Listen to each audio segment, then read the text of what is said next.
Hi, how are you doing? I'm back because I just can't stop making videos. Somebody please stop and help me. I need help. This is getting out of hand. Anyway, so today we're gonna be covering another Christmas movie, a bad Christmas movie to celebrate the holiday season. And boy, oh boy, is it just actually way worse than what we covered last year. Now last year it was Cricket on the Hearth, an old Rankin Bass Christmas movie. That, while I clearly didn't enjoy it, was at least good for its time, decent for its time, passable for its time. Passable is probably about right. And after making that video, I've been told that at least some people enjoy it, though I'm not sure who or why.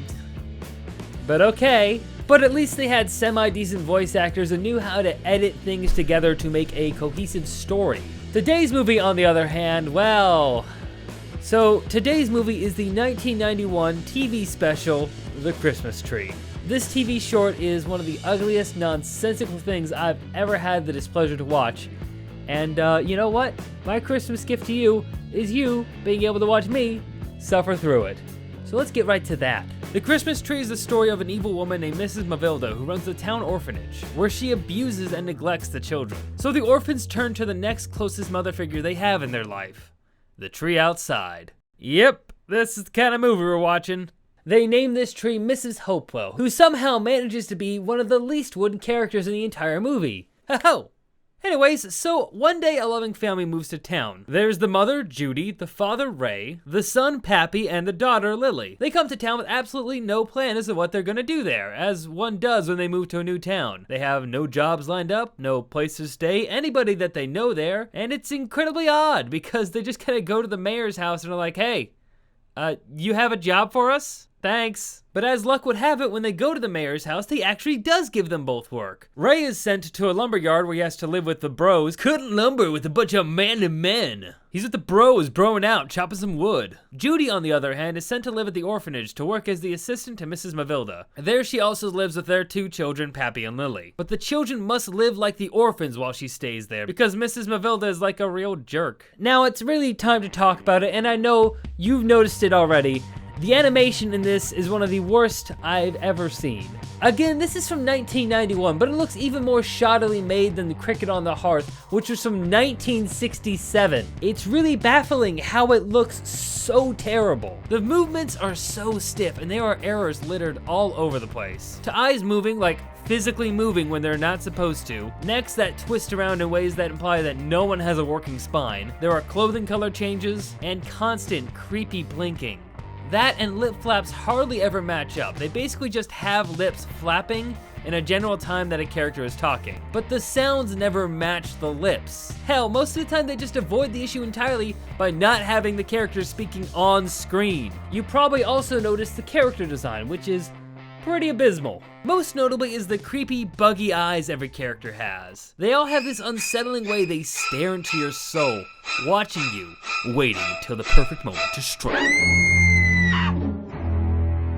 The adults are hardly any better. Many of them feel like they're from different styles, like the mayor and some side characters feel like exaggerated cartoony images, like they're from 101 Dalmatians, while others feel more realistic in a way, as realistic as it can be with this animation. Judy especially, her design just does not fit this world in my opinion. She seems to be a lot more realistic looking, which completely clashes with the rest of the style. Of course, movies aren't just a visual experience. Audio is key to the entire immersive experience of a film. Sound is key in making a world feel real. And let me tell you, this movie's sound makes the world feel as fake as the promises of internet service providers to maintain net neutrality without strong government regulation. The voice acting is so bad it feels like a demented fever dream you had when you were a kid and you were just so sick you didn't think what you were watching was real, but it was real. It's called The Christmas Tree. This sound is so bad. But really, telling you is one thing. Listening, though, that's another. So I'm going to play you a few clips, and be sure to watch the mouth movements, because you'll just be amazed by what you see. Come from the mayor's. I know. Frank, Mavilda, do you feel lucky tonight? Good, darling. Yes, it's no use. Wait a minute. What if one of us goes to him? Let's get back to the story now. Mrs. Mavilda regularly receives money from the mayor to take care of the children. But of course, since Mrs. Mavilda is evil, she spends that money gambling with her friends. I say gambling, but the film makes it pretty clear she sucks at cards, so basically, she's just losing the money on purpose. Here goes the children's money again. This becomes an issue when Judy moves in because the mayor hands over money for the orphans to get new clothes and Christmas presents, and he specifically tells Judy about it, like, hey, here's bags full of money. I noticed the kids are running around in rags. You should, like, get them clothing to wear. Judy gets excited and goes to tell the children while Mavilda immediately calls her friends, gets drunk, and gambles the money away. So when Judy asks the next morning where the money went, Mavilda realizes she has to get rid of Judy. How Judy doesn't notice the awful conditions and obvious abusive nature of Mavilda before this, I will never know. I also have no idea why she never tells the mayor about any of this stuff. Like, you have the power to help these children, lady. Do something. No, instead Mavilda gets a plan to have Judy pick up a package and then have her friend call the cops on her for stealing. And she also kind of mentions that she wants to cut down the children's beloved tree. Now, one of the orphan girls hears all this and tries to warn Judy, but won't out of fear of Mavilda. Instead, she tells the children, who all decide, while it would suck if Judy went to prison, they need to take action before something happens to the tree. Even Judy's children, Pappy and Lily, decide that their mother will be fine. The tree is where their efforts must be focused. So they first decide to send Pappy to go see the mayor because Pappy was at the mayor's office once. But since it's Christmas Eve, they realize that the mayor won't be at work. Since no one knows where he lives, they decide, fuck it, we're gonna go hike to the North Pole. And they think they're gonna get there because they have a dog who they think knows where the North Pole is. They force Pappy to go as well, and when he asks why, well... Why me? Why? No time for questions. What the fuck am I watching? Well, Lily tags along, and after a few hours, they make it to the literal North Pole. Sure, why not? Who cares? Then there's a bear and it eats them and the movie's over. Can this be done now? No? Well, the dog fights it off in a scene that feels like it's ripped from The Fox and the Hound, except poorly animated and just not nearly as compelling. In the fight, Lily falls off a cliff and slides away into the darkness as the bear very realistically falls down a chasm. Pappy and the dog try to go and find her, but turn up with nothing, so they head home, believing that his sister surely must be lost and or dead. Now, what really makes this awful is most, if not all, of the children are voiced by actual children. Now, the convention for voiceovers for child characters is to get actors who can make a childlike voice, or can at least pretend to do something that feels like a child's voice. This is the convention because the majority of children cannot act. Now, there are exceptions. For example, shows like Adventure Time, Steven Universe, and Over the Garden Wall all have child actors as main characters who do an excellent job. But these just sound like random kids whose parents are involved in the production in some way. They are poorly directed. A lot of their lines are mumbled or jumbled or just impossible to hear. Listen to some of these clips. I brought the food. Look!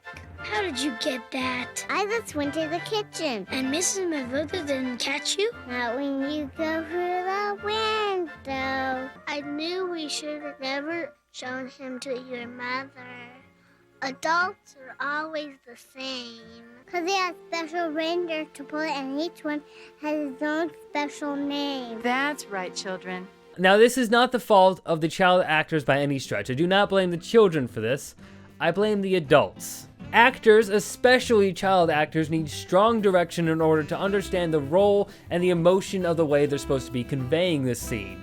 It also takes a strong director to be able to say, hey, that take was bad, we should redo that a few times until we have one that's not a jumbled mess. Back at the orphanage, Judy comes home after not being arrested because I guess they just forgot that whole subplot, and when she gets home she finds out that Pappy and Lily are gone. So she asks Mavilda for help finding them and she just gets fired. As she packs up her things, she thinks about the children that she's clearly not looking for, and then sees Mavilda trying to cut down the tree in front of the children. Again, ignoring the fact that her children are missing in the middle of winter, she rushes down to save what is truly important.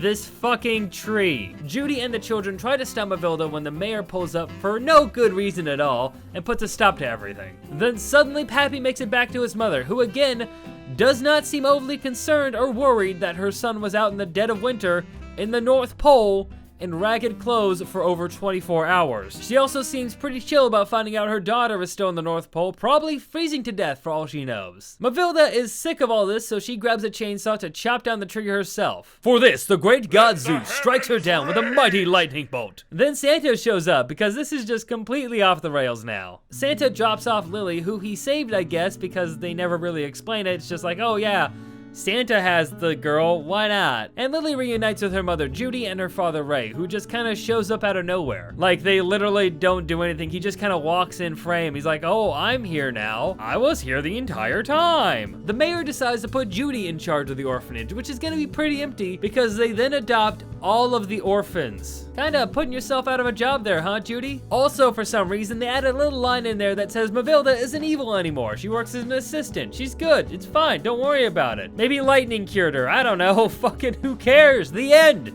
This was terrible. Absolutely awful. The story was trash. The animation is garbage. The voice acting is awful to listen to. And the editing, I haven't even talked about the editing, but this is by far one of the most egregious mistakes this movie makes. It actually might be one of the most disturbing aspects of this movie. Now, there are a lot of very frequent flash frames. If you don't know what a flash frame is, it's when you're transitioning between scenes and you give something maybe like 1 or 2 or 3 frames for it to be on, and you switch back to something.